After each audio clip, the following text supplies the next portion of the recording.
사명이라는 제목으로 오늘 말씀 나눕니다.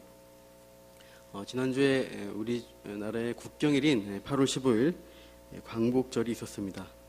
이 광복절에는 해마다 우리 교회가 중요한 행사들을 하죠. 그래서 장년 위주로 하지만 또 자녀들까지 다 뭉쳐서 즐거운 교제 시간을 갖습니다. 근데 올해는 못했습니다. 너무나 많은 폭우가 와서 신청자가 굉장히 많았어요. 그래서 버스 2대까지 예약하고 이제 갈 수 있겠다, 오랜만에 많이 가겠다 기대했는데 비로 인해서 취소가 됐어요. 올해는 참 비로 인해서 비가 참 많이 오고 어려운 일이 많습니다. 그래서 5월 달에도 남은 가족 한마당도 못하고 또 작년 수련회 못해서 참 뭉치기가 쉽지 않은 것 같습니다. 올해 72주년 광복절인데요. 72년 전에 1945년 8월 15일에 우리나라가 일제에서 해방을 맞게 됐습니다. 그리고 일제 앞제로 흩어진 많은 민족들이 이제 각 나라 가운데 흩어졌어요. 근데 그분들이 돌아오기 시작했습니다. 중국에서 또 만주에서 또 사할린 연해주에서 또 뭐 미국 또 일본에서도 많이 돌아왔습니다. 근데 해방의 기쁨은 잠깐이고 그분들이 돌아와서 보게 된 것은 각 계파별로 싸우고 사상 가지고 싸우고 그런 알력 다툼이 일어나기 시작했습니다. 그래서 1945년 10월 17일에 우리나라의 초대 대통령이었던 이승만 전 대통령이 입국하는데 그날 이제 한국 환영회를 하는데 유명한 연설을 했습니다. 다 아시는 격언이 있는데요. 뭉치면 살고 흩어지면 죽는다, 이런 격언을 남기셨습니다. 그래서 우리 민족들이 함께 뭉쳐 이 혼란을 이렇게 잠재우고 나라를 바로 세울 수 있다라고 강조한 연설입니다. 분명 어떤 조직이, 공동체가 잘 세워지려면 잘 뭉치고 또 구성원들이 함께 일들을 해야 합니다. 서로 마음을 함께하고 또 일하면 즐겁고 기쁘게 어떤 일들이 이루어질 수가 있죠. 우리 교회에서 그런 모습들은 제가 이제 경험해 보면 10월 달에 있는 그 사랑과 나눔의 바자회 때 잘 보입니다. 남자 집사님들은 멀리까지 가가지고 뭐 소금이나 과일, 물건들을 떼오시죠. 그리고 이제 천막, 책상들을 다 세팅하면 또 우리 여자 집사님들, 권사님들이 물건들을 놓고 이제 이렇게 판매하시고 또 음식을 만드시고 섬기시는 그런 협력하는 모습들을 많이 보게 됩니다. 또 중고등부 학생, 청년부도 이렇게 여러 가지로 뭐 맛있는 간식들, 솜사탕도 만들고 슬러시도 하죠. 이렇게 우리 교회가 그런 행사를 통해 뭉치게 됩니다. 교회 공동체는 예수님을 머리로 해서 뭉쳐지는 하나 되는 유기체적 조직입니다. 우리 몸과 같이 긴밀한 서로 연락돼서 연결된 조직이죠. 그래서 우리가 뭉치한 중심에는 언제나 예수님이 계시다는 것을 기억해야 돼요. 예수님과의 만남, 그분이 주시는 영적 공급이 필요합니다. 그 공급의 자리가 이 예배의 자리예요. 예배를 통해서 우리가 또 예수님과 하나 되고 또 공동체도 서로 한 마음을 갖게 됩니다. 따라해 보시죠. 예배로 뭉쳐서 살자. 예배로 뭉쳐서 살자. 예배로 뭉쳐서 사는 거예요. 뭉치면 삽니다. 근데 그냥 뭉치면 안 되고요. 예수께로, 예수 중심으로 뭉치면 우리 영혼이 살아납니다. 민수기에 보시면 이스라엘 공동체가 그러합니다. 하나님이 임재하시는 성막을 중심으로 해서 이스라엘 제사장, 레위인들이 주변에 배치되고요. 또 각 지파들은 그 성막 사변으로 배치가 되는 것을 우리 민수기 1장, 2장에서 보게 됩니다. 이스라엘 민족 역시 성막을 중심으로 해서 예배 받으실 하나님을 중심으로 모이고 뭉쳐야 살 수 있었던 공동체였습니다. 성막 위에 구름기둥이 움직이면 이스라엘 사람들은 일을 멈추고 짐을 싸가지고 이동하기 시작합니다. 그리고 구름기둥이 멈추게 되면은 그 멈춘 성막을 주변으로 해서 진을 배치하고 거기에 장막을 치게 됩니다. 그렇게 모든 기준을, 삶의 기준을 하나님께 두고 하나님을 향해서 살아가도록 이 광야교회 공동체가 살았던 것이에요. 그런데 가나안 땅에 들어가게 되면은 이스라엘 12지파들은 어떻게 됩니까? 각자 자기의 지파의 기업들, 땅을 분배받아서 자기 지역으로 흩어져서 살아가야 합니다. 물론 예루살렘 성전을 중심으로 중요한 절기 때 성전에 모여서 또 하나님을 예배하는 시간을 갖지만 그건 일부이고요. 대다수 시간들은 광야에서처럼 한민족으로 있지 않고 각자 지파별로 흩어지게 됩니다. 그래서 분배받은 그 자기 지파의 그 가나안의 영토를 관리하면서 그 기업을 하나님 뜻에 합하게 변화시켜 나가는 그런 일을 수행하는 것이었죠. 그들의 일상은 받은 기업을 잘 꾸리고 관리하고 하나님 나라를 확장하는 사명입니다. 근데 그 각 지파 가운데 하나님은 그들의 구심점이 될 만한 특별한 한 지파의 사람들을 보내십니다. 바로 오늘 본문에 나오는 레위인들입니다. 이 레위 지파 사람들은 가나안에서 자기 지파들의 땅을 받지 못해요. 우리 민수기 18장 24절 말씀 같이 읽어보시죠. 시작. 이스라엘 자손이 여호와께 거제로 드리는 11조를 레위인에게 기업으로 주었으므로 내가 그들에 대하여 말하기를 이스라엘 자손에 없을 것이라 하노라. 이스라엘 자손 중에 레위인들은 기업이 없다는 거예요. 그래서 레위인들에게는 그들이 거주할 어떤 집을 거주지 그들이 가진 가축을 키울 목초지 이런 게 없는 거죠. 그래서 오늘 본문에 보시면 하나님은 그 레위인들에게 지파별로 땅을 주지 않지만 그들이 살 수 있는 거주지를 주겠다는 말씀이 오늘 본문에 나와요. 2절과 3절을 읽어보시죠. 시작. 이스라엘 자손에게 명령하여 그들이 받은 기업에서 레위인에게 거주할 성읍들을 주게 하고 너희는 또 성읍들을 두르고 있는 초장을 레위인에게 주어서 성읍은 그들의 거처가 되게 하고 초장은 그들의 재산인 가축과 짐승들을 둘 곳이 되게 할 것이라. 그들이 받은 기업에서 레위인에게 거주지와 초장을 주라는 명령입니다. 그래서 그들이 받은 기업은 뭐냐 보면은 성경 보시죠. 앞에 바로 34장에 보시면 가나안 땅에 주어질 기업들을 말해요. 34장 보시면 이스라엘 민족이 들어갈 그 가나안 땅에 대한 지리적 설명들이 나와 있습니다. 그래서 동서남북의 경계가 어떠하다라고 34장에 쭉 지리적인 설명이 있고요. 19절, 34장 19절 이후에 보시면 그 땅을 분배받을 각 지파의 대표자 이름들이 나옵니다. 19절부터 29절까지 한 지파씩의 대표자 이름들이 있어요. 총 몇 명이죠? 19절에서 29절이니까 세보시면 10개입니다. 10개의 지파가 나와 있습니다.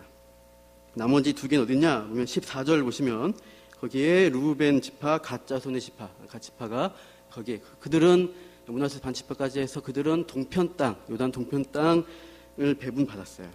그래서 나머지 9개 반이지만 이제 10개 지파는 므낫세 반도 또 있죠. 그래서 요단 서편 쪽에서 가나안 땅에서 19절부터 이 지파들의 이름, 대표자 이름들이 나와 있습니다. 여러분 세 보시면 몇 개 지파입니까? 총 12개 지파의 땅 분배가 있어요. 근데 이 이름 중에요, 레위 지파가 있어요, 없어요? 레위 지파는 이 이름이 없습니다. 나와 있지 않습니다. 우리가 흔히 이스라엘의 12지파다 이렇게 쉽게 말하는데 정확하게 세보시면 오늘 본문 보시니까 알겠죠? 13지파인 것입니다. 레위 지파까지 포함하면 13개 지파가 됩니다. 야곱의 12아들이 있지만 12아들 중에 요셉이 두 아들 낳죠. 에브라임과 므낫세. 그 둘까지 지파 수로 들어옵니다. 그래서 엄밀하게는 13개 지파가 이스라엘에 있는 것입니다. 네, 레위 지파는 땅 분배를 받지 못하는 좀 특별한 지위의 지파입니다. 그래서 이제 레위는 좀 번외로 하는 것 같습니다. 그래서 12지파 할 때요. 그래서 이 레위 지파는 땅에 속한 일을 땅을 관리하지 않고요. 하나님의 일을 행하는 어떤 그런 일꾼으로 귀속이 됩니다. 민수기 18장 20절 말씀 읽어볼게요. 시작. 여호와께서 또 아론에게 이르시되 넌 이스라엘 자손의 그들 중에 아무 분깃도 없을 것이나 내가 이스라엘 자손 중에 내 분깃이요 내 기업이니라. 그래서 내 크긴 하는데요, 하나님이죠. 하나님이 너희 레위 지파의 분깃과 기업이 되어주시겠다, 이 말씀을 하셨습니다. 그러니까 레위 지파의 기업은 가나안 땅이 아니라 땅에 속한 어떤 물질, 레위인에게 그런 것이 아니라 하나님 자신이 레위인의 기업이다, 이렇게 말씀하셨습니다. 내가 이스라엘 자손 중에 너 레위인의 분깃과 기업이 되겠다. 여러분, 궁극적으로 우리의 기업은 이 땅이 아니라 하나님입니다. 하늘에 속해 있습니다. 우리는 이 땅이 아닌 하나님께 뿌리받고 사는 하늘의 시민이고 하늘 공동체예요. 우리의 뿌리는 하늘에 있습니다. 그분에게 달려 있습니다. 저는 이 부분을 보면서 아브라함에게 약속하셨던 말씀이 연상이 되었어요. 그래서 창세기 15장 1절 말씀이 있는데 같이 한번 보시죠. 시작. 이후에 여호와의 말씀이 환상 중에 임하여 이르시되 아브라함아 두려워하지 말라 나는 내 방패여 너의 지극히 큰 상급이니라. 여기서 나는 하나님이시죠. 제가 또 크겠는데요. 하나님이 아브라함 너의 방패와 상급이 되신다라고 약속해 주셨어요. 한번 이 창세기 15장 한번 펴보셔요. 보시면 그 이제 문맥을 볼 수가 있는데 15장 바로 앞에 14장 보시면 그 15장 1절에 문맥이 나와 있어요. 14장 보시면 처음에 보시면 메소포타미아 4개 국의 왕들이 모여서 연합군을 이루어 가나안 왕들을 공격합니다. 가나안의 도시국가 5개의 왕들이 연합하여서 그 메소포타미아 4개 국가의 연합군과 싸움을 하게 돼요. 그런데 이 메소포타미아의 북쪽의 연합군이 승리합니다. 그래서 이제 소돔에 가장 부유한 도시였던 소돔에 있는 사람들 그리고 여러 가지 재물들을 다 끌고 다 가져가 버리는 것이죠. 그래서 자기 조카 롯도 잡혀가니까 아브라함이 어떻게 해요? 구해내려고 야밤에 318명의 종들을 데리고 기습을 합니다. 그래서 놀랍게도 4개 연합국인데 그 일개 족장인 아브라함이 그들을 쳐 부수고 이기게 돼요. 그래서 조카 롯을 포함해서 모든 포로들과 재물들을 다시 되찾아오는 그런 장면이 14장에 있어요. 이때 두 사람의 반응이 이제 중요한데요. 살레망 멜기세덱이라는 사람이 이렇게 17절, 18절 보시면 나오는데 멜기세덱은 그들을 아브라함을 대접할 떡과 포도주를 가지고 어떻게 합니까? 19절에 아브라함에게 축복하고 지극히 높으신 하나님이여 하면서 아브라함에게 복달라고 축복합니다. 그리고 하나님이 너를 이기게 하나님이 승리를 주셨다라는 그러한 신앙의 고백을 합니다. 그래서 이제 이렇게 하나님의 이름을 높이는 그 멜기세덱에게 아브라함은 감사의 어떤 11조를 그 멜기세덱 왕에게 또 제사장에게 드리게 됩니다. 그런데 그 다음 나오는 소돔 왕은 아주 고압적인 태도를 보여요. 21절 말씀 보시면 소돔 왕이 아브라함에게 이르되 사람은 내게 보내고 물품은 내가 가지라 이렇게 말합니다. 사람은 자기 나라 사람들 구해줬으면 감사해야 되잖아요. 굉장히 고마워하고 엄청나게 막 수고했다 고맙다고 말을 해야 되는데 그런 건 전혀 없고 물건이나 가지고 떨어져라 이런 식으로 반응한 거예요. 그러니까 아브라함이 14장 23절 보시면 그렇게 하죠. 내 말이 내가 아브라함으로 치부하게 하였다 할까 하여 내게 속한 것은 실 한 오락이나 들매끈 한 가닥도 내가 가지지 아니하리라. 네 거는 하나도 안 갖겠다. 한 터럭도 안 가져가겠다라고 이렇게 하고 있어요. 그러니까 이런 배경에서 아브라함은 이런 오만방자한 소돔 왕에게 내가 너 때문에 부재됐다는 얘기 듣고 싶지 않다. 오직 하나님만 높일 거다 하면서 전리품을 취하지 않는 거죠.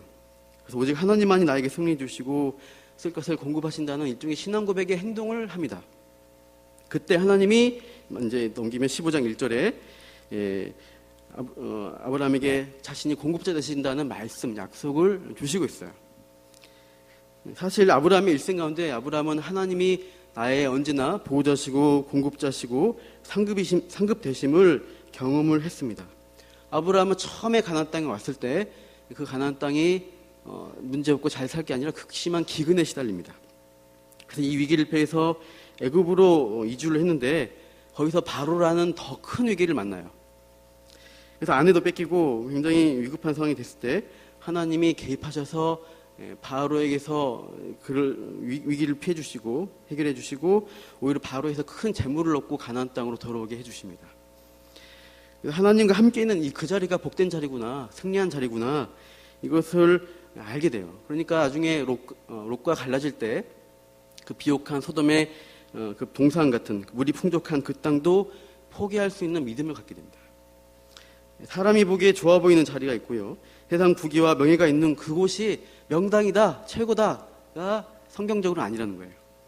비록 부족할지라도 하나님이 함께 하시는 그 자리가 최고의 명당이다라고 우리는 믿어야 합니다. 우리 독산동이 세상적으로 보면 척박합니다. 사람들이 말할 때 나 강남에 살아, 우리 집 주소가 강남 서초구 어디야 이렇게 말하면 굉장히 사람들이 우러러 볼 겁니다. 이제 난 독산동 살아. 그러면 그 동네가 어디 붙어 있노? 이렇게 할 수 있습니다. 그러나 우리가 이 독산동 금천구에서 하나님께 예배하고 하나님을 믿고 또 우리가 하나님을 만나게 해주신 또 여러 이웃들 섬기면서 이제 복음 들고 살아내는 것은 하나님이 우리에게 심어주신 우리의 사명의 자리예요. 우리가 실제 독산동 살아보시면 좋습니다. 독산입니다. 산이 가깝습니다. 굉장히 공기도 맑고 운동하기도 좋은 지리적 위치가 있고요. 또 사람 나는 냄새가 많이 납니다. 물가도 다른 것보다 싸고요. 구수한 나무시장도 있어요. 좀 시골스럽다는 느낌도 나면서 또 국제적인 핫플레이스라고 할 수 있어요. 외국인이 다니다 보면 외국어가 많이 들리죠. 외국인들 많고. 중국어 배우려 하시면은 배울 수 있어요. 이 자리는. 중국 동포들이나 한족들에는 반감이 많다고 하는데 이제 그분들을 우리가 이해해야 돼요. 그분들이 문화 정서 다른 데 있다 오시니까 뭐 흔히 이제 독산동에 쓰레기 배출이 잘 안 된다는데 우리도 처음에 쓰레기 배출할 때 힘들었습니다. 적응이 오랜 기간 걸렸어요. 그분들도 힘든 것입니다. 그래서 우리가 그분들을 이해해 줘야 됩니다. 독산 삼동에 이제 여담이지만 그 새로 그 동장님이 부임하셔서 그저께 남문교에 찾아오셨어요. 그래서 그분이 그 전에 어떤 일을 했냐 보니까 금천구청에서 청소과 가장하셨답니다. 그래서 독산 삼동에 특별히 파견된 것은 이런 분리수거를 잘 하고자 하는 것이 아니었겠나 뭐 이렇게 농담식으로 얘기하신 기억이 나요. 우리가 그러한 이 독산동의 그런 상황들 가운데 서로 이해하고 또 품어주면서 나아가는 그런 복된 우리 동네를 만들어가면 좋겠어요. 이 독산동에서 우리가 남문교를 세우신 것은 하나님이 하실 특별한 일이 있다는 것을 기억해야 됩니다. 이 사명은 오늘 본문에 나온 대로 흩어지는 레위인이 받은 사명과 같습니다. 레위 지파는 오늘 본문에 나온 대로 다른 나머지 지파에게서 그들이 거주할 성읍들을 공급을 받아야 했습니다. 본문 7절, 민수기 35장 7절 말씀 한 절 읽어볼까요? 시작. 너희가 레위인에게 모두 48 성읍을 주고 그 초장도 함께 주되. 48개 성읍과 초장을 각 12지파에게서 받아야 한다라고 구체적인 숫자를 언급하십니다. 그러면 이 레위 지파는 어떻게 될까요? 이 사람들은 48개 성읍으로 각각 나누어져서 가야 합니다. 그러니까 이스라엘 전역의 각 지파별로 그 48개 성읍으로 쪼개져서 흩어지는 게 레위인이 가야 할 자리예요. 레위인들은 성막을 중심으로 하나님의 일을 섬기고 예배하며 살아가지만 그들의 또 다른 사명은 각 지파 속으로 흩어져서 살아가야 한다는 것입니다. 레위 지파가 흩어져야 한다는 것은 창세기에 예언되어 있는 말씀이에요. 창세기 34장 보시면 이 레위의 누이인 디나가 강간당하는 사건이 일어납니다. 그때 이 친오빠인 레위와 시몬이 이 세겜 족속을 초토화를 시켜요.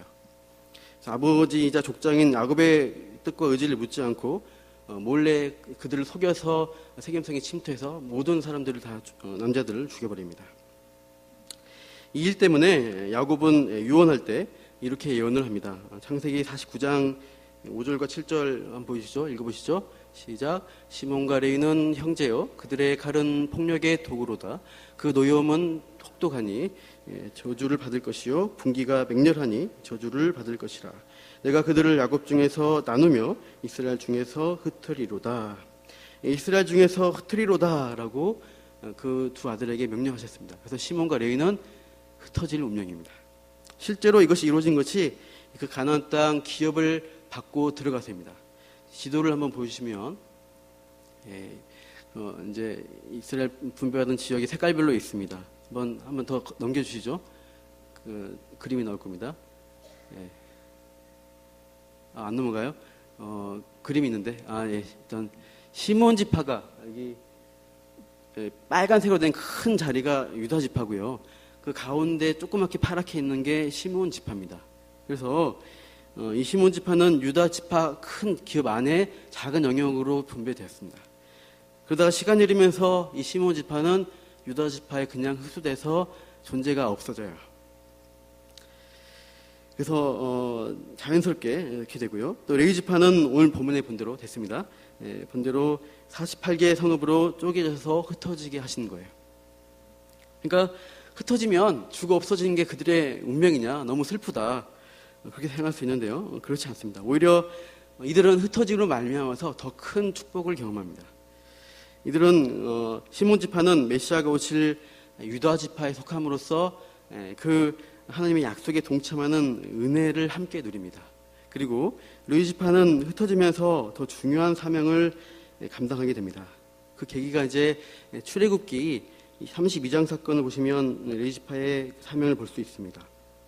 모세가 그때 시내산 올라가서 십계명 돌판을 받고 율법을 받는 중에 이 시내산 아래쪽에 백성들은 금송아지 우상을 만들어가지고 우상 숭배하며 막 그 문란한 종교 행사를 합니다. 이 일로 모세가 내려와서 이 우상 숭배에 대해서 처리할 때 모세는 누구든지 하나님 편에 있는 자는 나에게 나오라 하니까 그때 레위 지파가 나와왔습니다. 그리고 모세의 말대로 칼을 들고 가서 하나님의 심판을 대행하는데 3,000명 가량을 죽이게 됩니다. 우리 출애굽기 32장 29절 말씀 읽어보시죠. 모세가 이르되 각 사람이 자기의 아들과 자기의 형제를 쳤으니 오늘 여호와께 너희 자신이 헌신하게 되었느니라. 그가 오늘 너희에게 복을 내리시리라. 이 가로친 부분은 우리 성경차 보시면 없어요. 근데 원어 성경 보시면 히브리어로는 있어서 제가 가로를 쳐서 넣어놨습니다. 너희 자신이, 그러니까 레위 자손, 오늘 그 일을 행한, 심판을 대행한 레위 자손 너희들이 하나님께 헌신된 지파가 되었다. 너희들이 복을 받게 되었다라고 말하는 말씀이에요. 그래서 이 일로 레위인들은 여호와께 헌신된 지파로 구별됩니다. 그리고 하나님의 복을 받아서 하나님의 성막을 섬기고 특별 사명을 수행하는 지파가 돼요. 그래서 광야 생활 중에서는 이스라엘들이 모여있을 때 하나님이 임재하시는 성막 일들을 수종 들고 예배를 섬기고 말씀 맡은 자들이 됩니다. 그리고 가나안 정착 후에 흩어질 때는 어떻게 해요? 각 지파 중에 흩어져서 하나님의 복음을 선포하는 사명을 수행하는 것이죠. 백성 가운데 흩어져서 하나님께 헌신되고 구별된 삶을 살도록 백성들 독려하는 일들을 합니다. 말씀을 가르치고 신앙생활의 구심적 역할을 이 레위인들이 합니다. 이스라엘 모든 남자는 1년에 3차례 예루살렘에 올라가 절기를 지키게 되어 있습니다. 함께 모여서 뭉쳐서 예배드리는데 그 외 대다수 일상생활은 레위인 자기의 처소에서 레위인들의 지도하에 자신의 신앙생활을 꾸려나가도록 하셨어요. 그래서 레위인들은 이렇게 각 지파 가운데 흩어져서 이스라엘되게 만드는 책임과 의무를 담당하게 됐습니다. 흩어져 사는 레위 지파는 하나님이 이스라엘에게 허락하신 신앙의 안전장치, 보호장치라고 할 수 있습니다. 그래서 성경의 관점에서 뭉치면 살고 흩어지면 죽는다가 아니라는 거예요. 이승만 대통령의 말씀이 아니라 성경 관점은 뭉쳐서 살고 흩어져서는 더 잘 살아내어서 남을 더 잘 살게 만든다가 성경적 관점이에요. 그래서 따라해 보십시오. 흩어져 예배적 삶을 살자. 뭉쳐서 우리가 예수님을 믿고 예배하는데 흩어지면 예배한 대로 그 말씀대로 살아내는 게 우리의 사명입니다. 그래서 흩어져서 세상에서 그냥 말씀드린 거 잊어버리고 똑같이 살 것이 아니라 흩어지면 예수님을 예배하는 그런 믿는 자의 삶을 우리가 살아낼 수 있어야 해요. 따라해 보시죠. 흩어져 예수를 살아내자. 흩어져 예수를 살아내자. 예수님을 그분이 살았던 삶을 우리가 살아내는 것이죠. 하나님의 복을 받는 자리에 이스라엘 백성이 서 있도록 하는 안전장치로 레위인들이 48개 성읍에 파송되었습니다. 그러나 결과는 어떻게 됐냐면 우리가 알다시피 사사기 시대로 가니까 이 레위인의 사명이 실패한 것을 보게 됩니다. 오늘 본문에 2절에서 8절을 보시면 동사에 한번 동그라미 쳐보시면 알 텐데요. 주다라는 동사가 많이 나와요. 오늘 본문에 2절에서 8절 동그라미 한번 쳐보시면은 지금 치지 마세요. 쳐보시면은 주다라는 동사가 10번 나옵니다. 굉장히 많이 레위인에게 주다 이렇게 주라고 하시는 명령이 나오고 있어요. 백성들은 자신들의 신앙을 붙들고 말씀을 전하고 말씀대로 살 수 있도록 수고하는 레위인들을 그 지파의 백성들이 책임지라는 그런 의미로 하나님이 말씀하셨어요.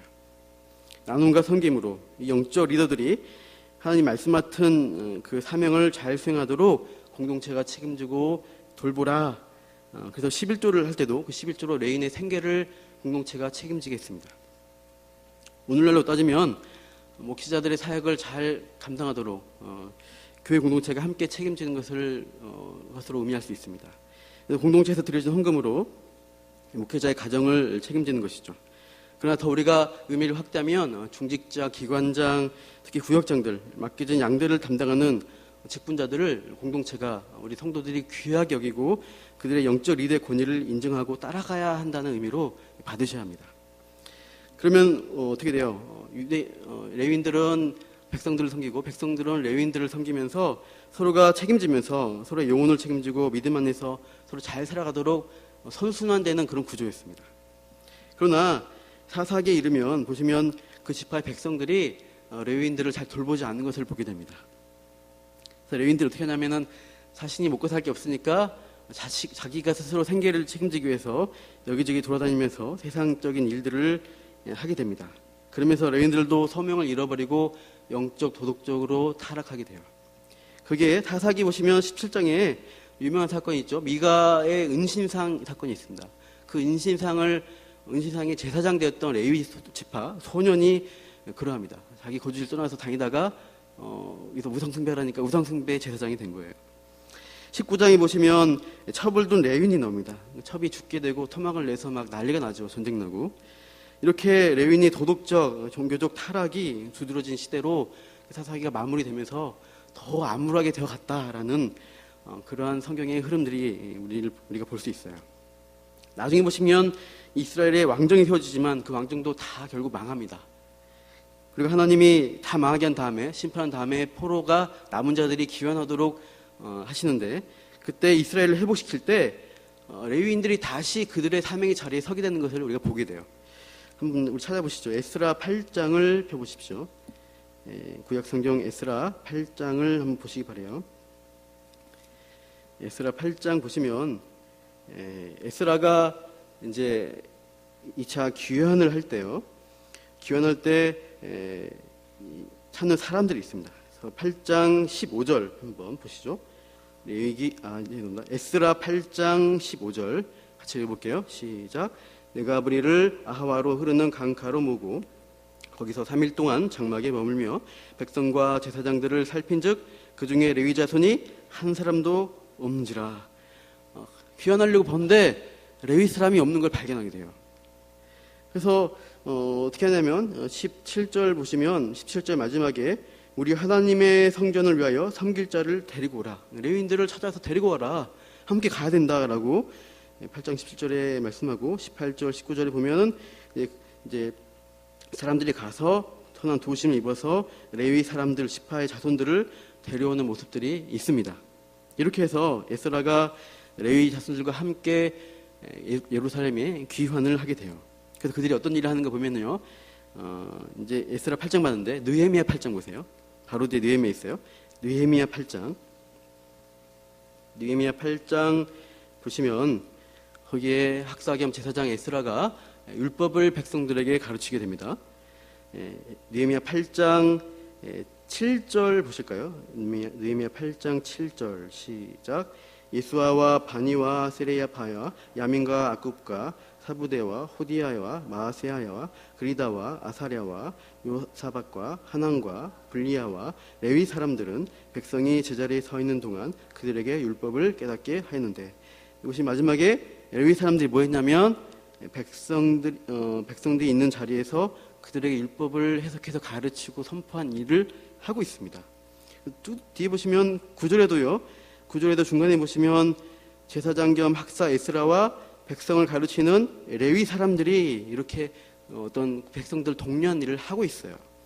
11절에도 레위 사람들도 하면서 계속 레위 사람들이 백성들 중간중간에 서서 에스라가 대표적으로 말씀을 전하면 중간중간에 그 레위 사람들이 말씀을 해석해주고 백성들 독려한 일들을 하고 있는 것을 우리가 발견할 수 있어요. 에스라는 이 레위인들을 백성 가운데 곳곳마다 그 말씀이 선포된 자리에 세워놨습니다. 다시 레위인들을 중요한 위치로 말씀의 자리로 세워놓은 것입니다.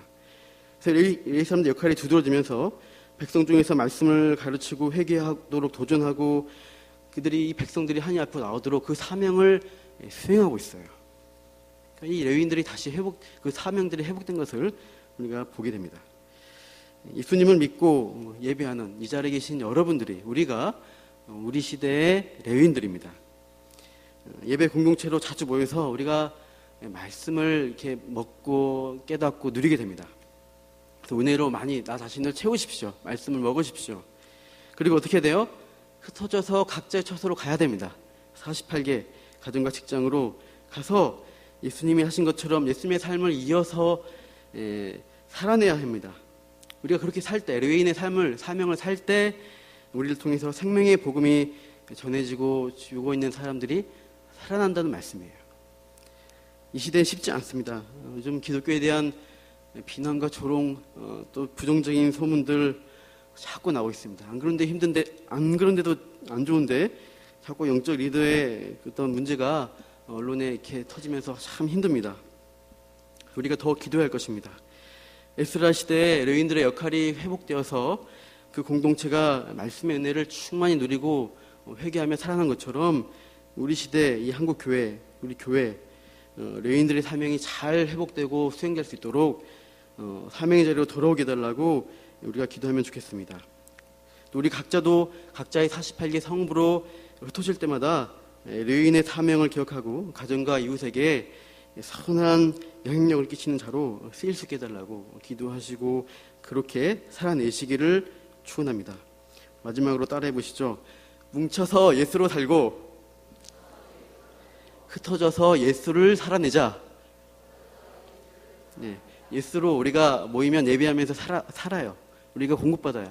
흩어지면 예수님의 삶을 우리가 이어서 살아내는 것입니다. 안 되지만 넘어지지만 계속 싸우면서 이 거룩한 삶, 예배적 삶을 살아내는 것이에요.